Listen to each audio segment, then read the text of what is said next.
Bonjour, oncle Bob. Bonjour. Alors, tu permets qu'on vienne boire un verre d'eau, oncle Bob? Ah oui, allez-y, mes enfants, ne vous gênez pas. Ce n'est pas ça qui manque, servez-vous. C'est à moi après. Allons, il y en aura pour tout le monde. C'est à moi maintenant. Eh, dites-moi, qu'est-ce qui a gagné cette fois? Oh, personne, on s'entraînait. Bon, à 5, c'est bon, de l'eau fraîche. Ouais, quand on a soif, ça fait du bien de l'eau. Oui, c'est vrai, Mac. Vous savez, bien des gens ajoutent des tas de choses à l'eau pour la rendre meilleure, ou encore différente avec de belles couleurs. Mais lorsqu'on a réellement soif, moi je trouve qu'il n'y a rien de meilleur que de l'eau bien fraîche. Dites-moi, savez-vous de quoi est faite l'eau que vous buvez? Mais on fabrique pas de l'eau. On la fabrique avec d'autres produits qu'on mélange. D'après vous, alors, qu'est-ce que c'est que de l'eau, hein? J'ai toujours cru que de l'eau, c'était de l'eau. Oui, et tout simplement de l'H2O. Voilà, tu l'as dit, Ted. Seulement, dis-moi maintenant, que signifie H2O? Eh bien, je croyais que c'était le surnom de l'eau et... Oui, H2O est devenu un peu comme une sorte de mot d'argot employé pour désigner l'eau. Mais en fait, ce H2O est la formule chimique spécifique de l'eau. Pourquoi emploie-t-on les lettres H et O avec le chiffre 2 au milieu? J'en sais rien, dis-le-nous, oncle Bob. D'accord, les enfants. Suivez-moi dans mon laboratoire. Nous allons mener une petite enquête pour résoudre le mystère du mot magique H2O. D'abord, je vais emporter la pièce à conviction numéro 1. Allons-y, avancez. Groupez-vous autour de cette table. On va procéder à une petite électrolyse de notre témoin numéro 1. À une quoi? Une électrolyse est un petit test que l'on fait avec cet appareil-là. Cet appareil est en verre afin de pouvoir suivre l'expérience. Il faudra une batterie, Bobby. Là, derrière, près de l'équipement radio, il y a une batterie superbe. Prends-la et ne te trompe pas, hein. Elle a 2 fils attachés à ses bornes. Vas-y, apporte-la moi, veux-tu? D'accord. Allons-y. Je le remplis avec de l'eau.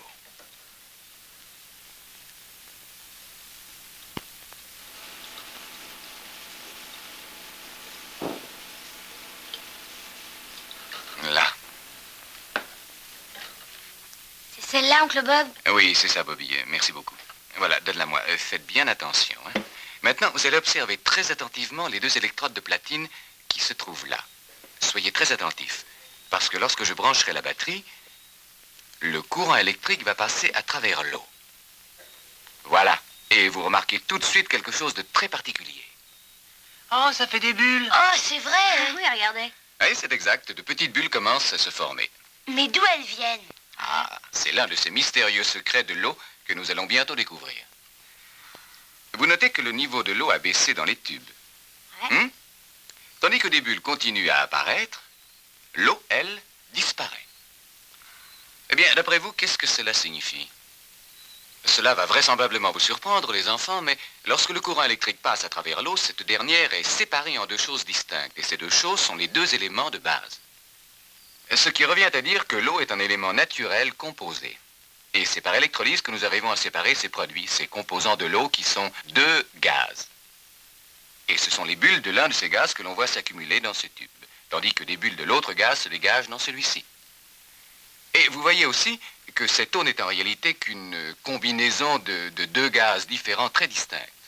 Oh, ben ça alors. Alors, pour faire de l'eau, il suffit de prendre 2 gaz et de les mélanger, c'est ça? Eh oui, Bobby, c'est exact. Seulement fais attention, c'est bien beau de mélanger les gaz. Il faut aussi et avant tout respecter les proportions. Revenons maintenant à ces tubes. Est-ce qu'il y a une différence entre eux? Oui, il y a plus d'eau dans l'un que dans l'autre. Tu as raison, Ted. Ce qui signifie qu'il s'accumule plus de gaz dans ce tube. En fait, vous vous rendez compte qu'il y en a exactement 2 fois plus que dans celui-ci. Comment peut-on différencier les 2 gaz? Oh, excellente question, Milton. Nous allons faire de nouveaux essais. Commençons, si vous le voulez, par le gaz qui se trouve dans ce tube. Et voyons ce qui se passe. Voilà. Vous voyez que ce gaz brûle en donnant une petite flamme claire et bleue. Il faut regarder attentivement parce qu'elle est presque invisible.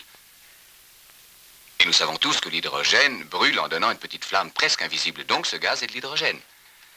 Maintenant, nous allons voir ce qui se passe avec l'autre tube.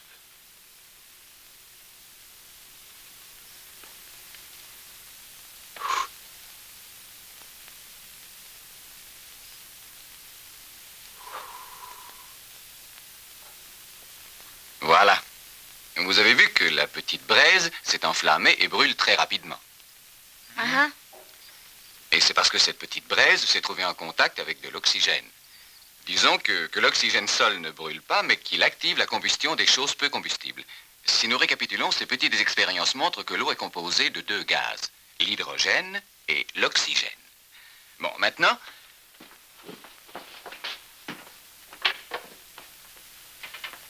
le symbole chimique pour l'hydrogène est la lettre H.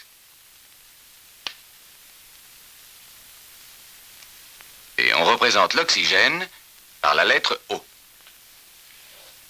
Mais l'eau s'appelle H2O. Que signifie le chiffre 2? Non, attends, vous vous rappelez ce que nous avons découvert? Nous avons vu qu'il y avait 2 fois plus de gaz dans l'un des 2 tubes que dans l'autre. Vous vous rappelez le nom de ce gaz? Eh bien, ce tube-là contient 2 fois plus de gaz que l'autre. Oui. Et vous vous rappelez ce qui s'est passé avec ce tube? Oui. Ce tube avait une petite flamme presque Oui. invisible.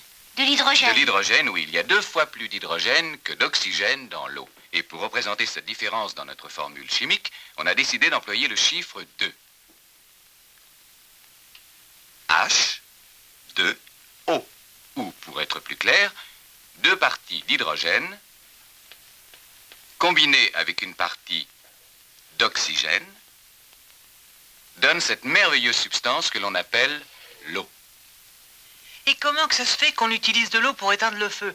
Puisque l'eau est formée de 2 gaz qui brûlent bien. C'est drôle, ça, non? Ce n'est pas aussi simple, Mike. Et n'oublie pas que l'oxygène aide la combustion, mais ne brûle pas tout seul. Avouez que l'eau est un liquide remarquable, n'est-ce pas? Sur Terre, toute la vie dépend de l'eau. Et je dois dire que c'est un magnifique exemple du génie avec lequel notre Créateur a bâti notre planète. Et la façon dont l'eau est sans cesse apportée aux sources et dont la nature la maintient sur Terre est une chose merveilleuse, étonnante. Écoutez, à peu près les 3/4 de toute la surface du globe terrestre sont en fait recouverts d'eau. Les fleuves, les lacs, les océans, les ruisseaux et les mers. Mais il y a aussi dans l'air les flocons de neige, les gouttes de pluie amassées en nuages au-dessus de la Terre, qui sont formées de l'eau se trouvant dans l'atmosphère. Elle provient de la surface des océans, des lacs, des fleuves et des torrents. Ce sont de minuscules particules d'eau, si petites que la plupart du temps on ne les voit même pas. Sous cette forme, l'eau s'appelle de la vapeur. Et le processus selon lequel l'eau liquide se change en vapeur s'appelle évaporation. Quelquefois pourtant on peut voir l'eau qui se trouve dans l'air, et les particules d'eau deviennent des gouttelettes de brouillard ou de brume. De toute façon, qu'on la voie ou non, il y a de l'eau dans l'air. Par ailleurs, dans certaines conditions, la vapeur d'eau redevient de l'eau liquide. Vous pouvez vous en rendre compte en voyant de la rosée sur les feuilles ou les pétales de fleurs. Tout dépend de la température et de la quantité d'eau qui se trouve dans l'air. Le processus de transformation de la vapeur en liquide s'appelle condensation. C'est ce qui se passe là-haut dans le ciel lors de la formation des nuages, lorsque l'air humide et chaud monte. Il se refroidit petit à petit et la vapeur d'eau se condense alors en fines gouttelettes. Et sous la poussée des vents qui entraînent les nuages, les gouttelettes s'accumulent et grossissent jusqu'à ce qu'elles soient trop lourdes pour demeurer en l'air et tombent sur la terre en gouttes de pluie. Dans certaines conditions aussi, les gouttes de pluie deviennent des flocons de neige qui glissent en silence jusqu'à terre. Et la neige s'accumule jusqu'à ce que les chauds rayons du soleil la fassent fondre. Ainsi, au printemps, des ruisselets se forment un peu partout, devenant ruisseaux ou torrents au gré des pentes et des collines qu'ils dévalent à toute vitesse, pour venir s'engouffrer dans les fossés, dans les canaux d'irrigation, où leurs flots tumultueux s'assagissent et s'infiltrent dans le sol. Ici, par exemple, ce sont les racines des arbres qui s'abreuvent à ces eaux souterraines pour faire éclater leurs bourgeons et nous donner ces beaux fruits. L'eau rafraîchit les terres asséchées par le soleil, les rendant fertiles. Ailleurs, l'eau est utilisée comme source d'énergie. Dans l'ancien temps, elle faisait tourner les roues à aubes des minoteries et des scieries.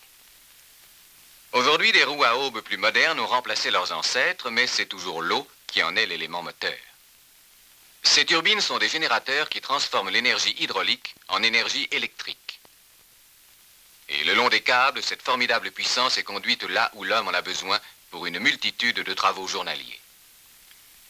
Et quand les usines ferment leurs portes, les lumières s'allument, éclairant nos villes et nos maisons grâce à l'énergie hydroélectrique.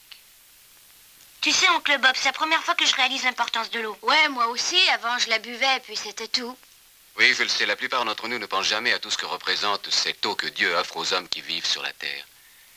Mais Dieu nous offre une eau plus fraîche, c'est une eau vivifiante, et pour nous, elle est encore plus importante que l'autre. La Bible l'appelle l'eau vive. Lorsque vous êtes venu chez moi il y a quelques minutes, vous étiez fatigué, vous aviez soif, n'est-ce pas? Et puis vous avez bu un verre de cette eau fraîche, et tout de suite vous avez été désaltéré et satisfait, hein? Eh bien, vous devez aussi rafraîchir et abreuver votre vie spirituelle. Oui, on peut posséder des millions de dollars, de magnifiques villas et de belles automobiles, mais notre cœur et notre âme n'en seront pas désaltérés ni rafraîchis. Et ce n'est qu'avec la vérité qui nous vient de la source de vie, avec cette eau gratuite que Dieu nous offre, que nous nous sentirons complètement heureux, satisfaits et rafraîchis. Mais où se trouve cette eau, cette source de vérité? Eh bien, la Bible nous le dit, mon petit Ed. Si tu cherches la source de vie, c'est en Dieu que tu la trouveras. Ben, écoute. En ce temps-là, Jésus était arrêté près d'un puits et parlait à une femme. Il proposait de lui donner de l'eau vive. Et cette femme, lui demandant où elle pourrait la trouver, Jésus lui répondit alors... Oui, c'est alors qu'il lui dit, « Quiconque boit de cette eau aura soif chaque heure de sa vie. Mais quiconque a soif et voudra bien boire de l'eau que je lui donnerai, n'aura plus jamais soif. Et même cette eau que je lui donnerai deviendra un puits d'eau fraîche, un puits large et profond dont la source est intarissable. » Ce qui veut dire que si vous ne recevez pas Jésus-Christ en vous par la foi, vous ne serez jamais complètement satisfait, parce qu'il est la vraie source de vie.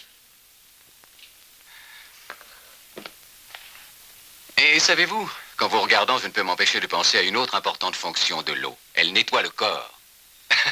C'est vrai, l'eau nous lave de la poussière et de la saleté que nous accumulons à chaque instant. Eh bien, l'eau vive, ou si vous préférez, notre Seigneur Jésus, nettoie nos cœurs et nos pensées de tous les péchés qui nous salissent. Il nettoie tous ces péchés pourvu que nous le laissions faire. Oui, nous devons remercier notre Dieu créateur pour ce merveilleux miracle qu'il a fait en mélangeant deux gaz pour nous donner l'eau. Cette eau qui jaillit et répond aux besoins de notre vie. Et nous devons surtout le remercier de ce miracle qui nous a donné son propre Fils, notre Seigneur Jésus-Christ. Lui qui est la source qui purifie nos âmes.